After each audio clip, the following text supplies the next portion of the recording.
Can't tell if it's on or not. There's a red light flashing. It's Yeah, I'm not seeing that.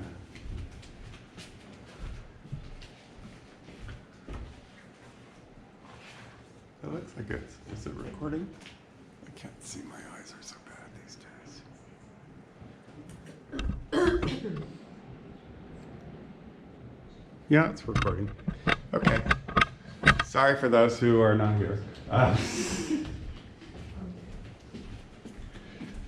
So the reason why I have to record is so that I can see what I wore each week, so I don't repeat myself. Oh my God. Don't worry about it. Okay. So this is an interesting little statistic. Companies, this is the percentage of people who trust business. So in the United States, it's 49%. They trust government, only 38% in the United States. Media, 30%, and NGOs, 54%. In Europe, it is about the same, a little bit less in terms of government. In Asia, government is trusted much more. In Canada, government's not trusted as much. Business is more trusted, but NGOs are really trusted here, okay? What could be the explanation behind that? That they trust NGO more than they trust their government? Well, because typically, well, a lot of people may not know about NGOs, one, so they sort of assume, oh, they're doing good works. So, you know, everything's good, but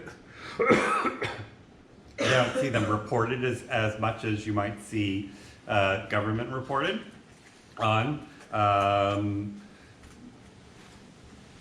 I think it probably has more to do with the good works that people think that NGOs are doing, but I'm sure there's a lot of NGOs out there that aren't doing good works.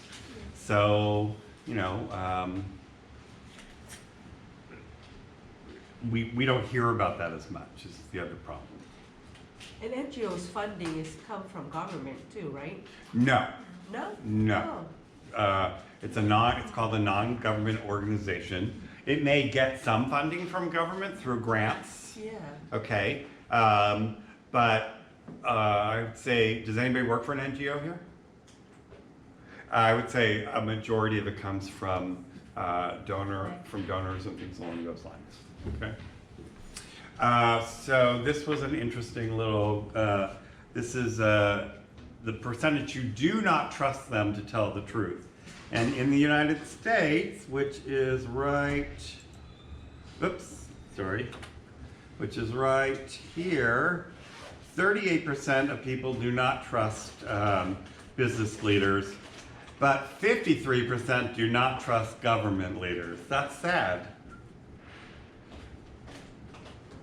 And this is, you know, this is really a trend. I mean, think about when Franklin Roosevelt was president. A lot of people trusted him to get us out of the Great Depression and to, you know, ensure that we were going to win the war and all those other things. And that is not the case today. I mean, when was the last president you really trusted? Did you all trust? Did anybody here vote for Hillary Clinton? Yep. Okay. Did you trust her completely? Or was she the better of two evils? That's what the impression is. Right. Okay. And how many of you didn't vote? Didn't vote. Okay. I voted for myself. Okay. Well, you gave a vote to Donald. I hate to tell you that. Although in California, it really doesn't make much difference. But still. So it's interesting to see here the trend, okay? In Italy, it's very high. It's the highest. The 73% of the people do not trust the government. And partly it has to do with the fact that they have a government every other year, a new government. Has everybody, my cousin's Italian, she was born in Italy. And I was over in Italy one time and she said to me, oh, I want to mail something back home. So, oh, you need to go to Vatican City post office because you'll never get it out of the Italian post office. And then every time you heard a siren, it was the Carabinieri who were going to have coffee. Literally, Italy is a mess in terms of its government. And they change the government all the time and they really get nothing done. So, the fragility of trust and focus on Japan. So, trust in institutions, they have 53% in business and 47% in government. Okay? It's sort of sad about how the media is so distrusted, that there's not as big of a so this had to do with the disaster in Fukushima. Do we all remember what that disaster was? Yes. Okay, so some lessons: reality of complex multi-actor interventions, importance of openness and trust, need to get beyond panaceas and back to basics, loss of purpose in public service. So you go through all this bureaucracy. How much time do you spend on the bureaucracy versus actually getting something done? That really is the main complaint of public Right, with regards to government. right,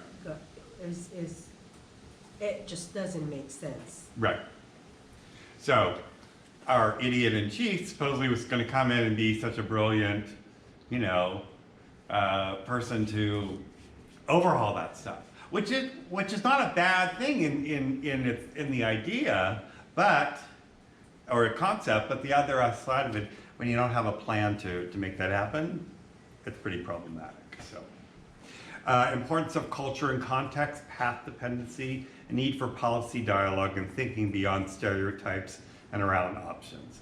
Now, I hope you have all heard about what the stupid person tweeted this weekend about the 4 Congress people and how it's now a controversy because he's a racist, a misogynist, and just a bigot overall, and he's sort of sad, okay? Okay, yeah, Asia could be different. These are hot topics in Asia, and I'm not really gonna go through these as much. So really, wherever you are, you have issues. But what I really want to get to, hold on a second. Where did I do that? I did it in my email.